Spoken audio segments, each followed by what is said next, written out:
waters require patience, stealth, an understanding of watercraft, an ability to tolerate one or two blanks, and they need somebody who's easily pleased by relatively small fish. If you want big fish, netfuls, rods bent over all day, go to a commercial fishery. These places aren't for you.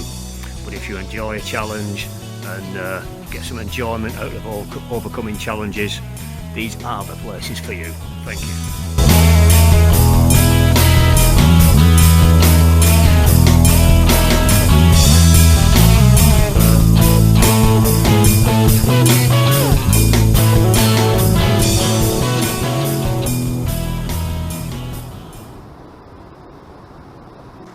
Right, well, welcome to me rivers guide. These are small rivers in the northwest of England for coarse fishing in the winter. Places that I fish, and whatever knowledge I've gained I can pass on a bit to you now if you fancy having a go. If you want to give rivers a go rather than still waters, a small river's ideal. The casting's not too demanding and the float control and what have you isn't too bad. Also, with a smaller river, I think you've got a bit more confidence that you're covering fish. So the first one, River AIRE. Under the theme of sort of low cost or free fishing, this is pretty well all tied up with clubs throughout its full length. The very uppermost reaches are quite exclusive game fishing. It's a game fishing river, your trout and grayling.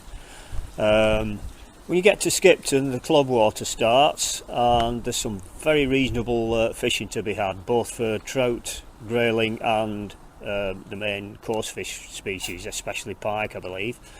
I've only fished a few times, but the results so far have been quite promising on here. I've had grayling every time I've visited, and the first time I got a couple of very nice out of season brown trout, which prompts me to come back in the spring specifically for the trout. I've just joined the Bradford City Angling Association, which it's incredibly low cost. I don't know what the fishing's going to be like. It's got a good reputation, so I can't wait to try it out.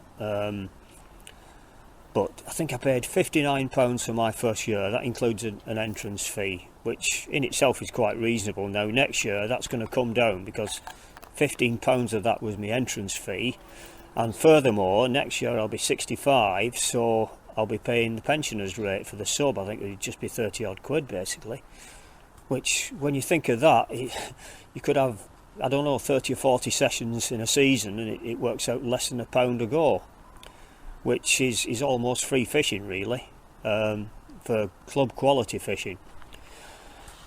So we'll see what happens. It's got a good reputation for pike, as I say, and I'm going to try the pike fly under some of these sort of deep willowy bends. There's a nice stretch at Skipton that I've fished on day ticket. That's Skipton Angling Association.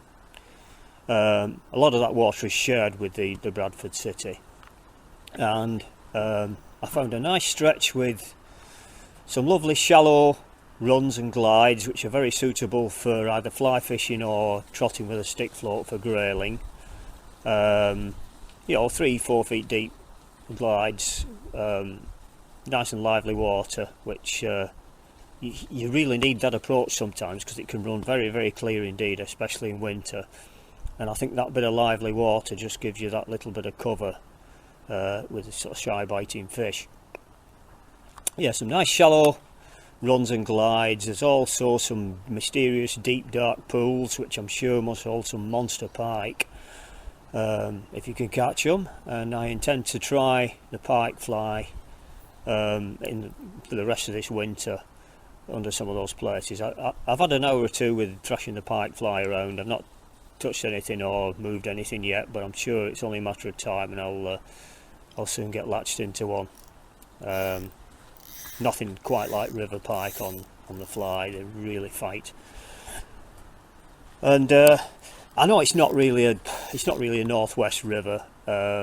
but my daughter lives quite close, and that's the reason I'm going to be visiting it, because when we stay over at my daughter's, it's only sort of 10-15 minutes down the road for me, so that's sort of my agenda there. More to report in the coming months, hopefully. Incidentally, I'm going to start an angling blog, so you can catch up with my progress there. More details on that later. Okay, so that's the River Aire. There's going to be more information on that later. Next one is the River Darwen. Now this is a formerly polluted river. I mean, 30 years ago I don't think there was very much in it at all, if anything. It wouldn't have a water quality that would support fish. Totally different picture now. It's alive with fish. I looked in the summer, and in the shallows there was hordes of minnows and sort of chub and dace fry. Fantastic to see, really, in the what's now the clear water. There are some club stretches a bit higher up. I think Widnall anglers have a stretch in the between Blackburn and Preston. Southport anglers have a small stretch on the tidal stretch immediately before it joins the River Ribble. Now, other than that, the bit I've been trying is on common land, at the back of a garden centre. There's nothing to suggest it's private fishing.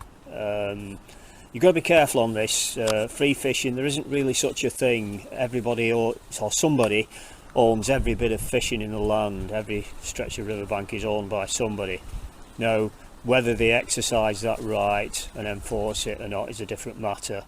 Landowners often rent or sell fishing rights to angling clubs. There's no indication of any angling club or owner that exercises the rights on this bit, so it's up to you, really. I doubt you'd be prosecuted. As I understand it, English law requires that you need to erect signs clearly stating that it's private fishing if you intend to prosecute trespassers. So anyway, that's me little rant over the free fishing bit. Yeah, this stretch I visit at Waltonley Dale has a weir splitting it into two completely contrasting bits, really. The part above the weir is quite slow moving and smooth, with quite a deep section on a bend. The bit below the weir is totally different, very fast shallow runs, one or two smaller pools in between the runs. Late in the summer and the autumn I had to go on last year I had to go on the fast bits below the weir, and I had some good sport with dace and small chub. And on one evening I fished a surface lure, a sea trout lure actually. First sea trout or trout. Apparently there's one or two sea trout get up there at the end of the summer. And I did get a nice brown trout after dark, and 5 minutes after, the next pull I got was a lovely chub of about 4 pounds. Unfortunately I can't show you a photograph because it slipped out of the net as I unhooked it. The hook fell out, and as I picked it up to get the picture, it slipped out of my fingers and jumped back into the river. So no photograph of the big chub, but very encouraging. And I got quite a nice out of season trout in the middle of January trotting down here, the only bite I got of the day. So a lot of promise here. I've only scratched the surface. I'll know a lot more about it after a couple of seasons fishing this river. So that's the River Darwen. Chub, dace, roach, rumours about barbel and rumours about grayling, but I think you can probably say mostly chub and dace, and obviously the brown trout. When they're in season, I'll be back with the fly tackle to tackle those.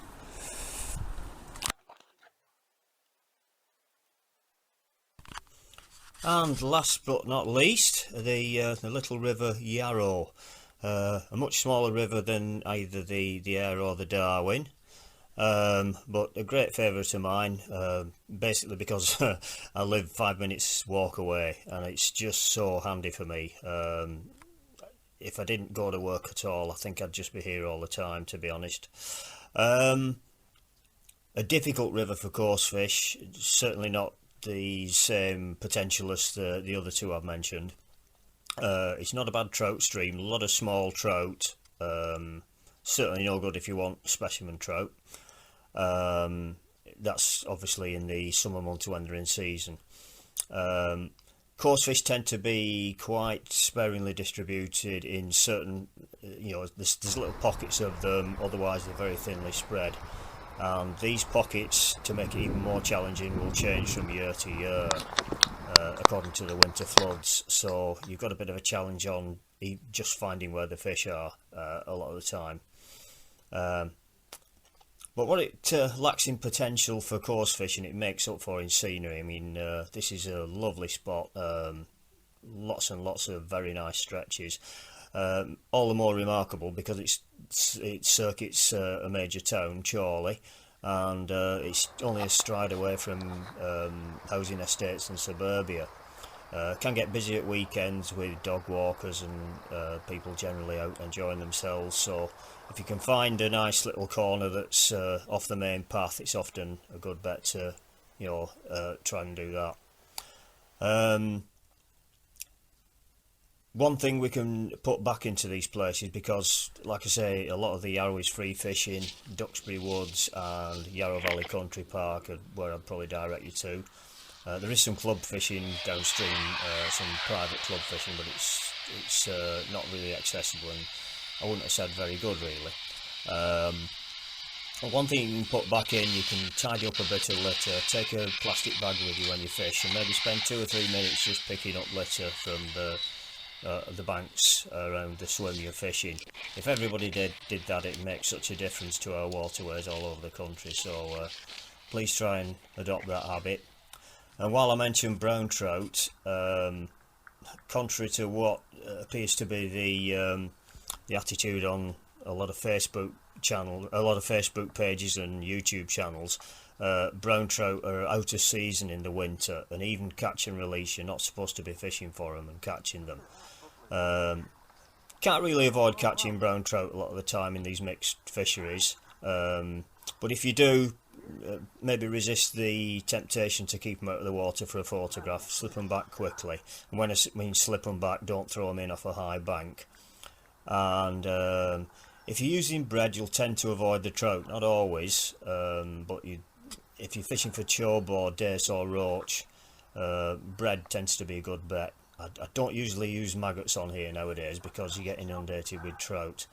Worms are good for perch, and if you fish the sort of deeper backwaters, if you can find them, you'll generally avoid trout and stick with the perch. So if you can imagine, put it another way, if you can imagine barbel anglers, or I should say fly anglers fishing for barbel and catching lots of them in May, and that being all over YouTube, there'd be absolute outrage about it. There'd be riots. So please respect our native brown trout, as we do with the coarse fish in the rivers. There's a close season for each. I've got a blog out, only one issue so far. It's if you look on Facebook and tap in David's Fishing Diary Fly and Float, you should find it there. Only one issue so far, but it'd be good to get some followers. Next issue, I'm going to be doing more small rivers depending on the response I get from this video, and maybe even some bigger rivers as well, depending on how popular the guide turns out to be. So I hope it's been helpful. The tactics I use: stick float, 3 to 4 pound line, and a hook length between 1.5 and 3 pound, depending on what I'm fishing for, whether it's roach or dace at the fine end or chub and perch at the heavy end. And as I say, bread and worm tend to be my staples. I don't use maggots much, tend to keep those for the canal. And we've got some maps here at the end to help you along. So tight lines, good luck, and I'll see you next time.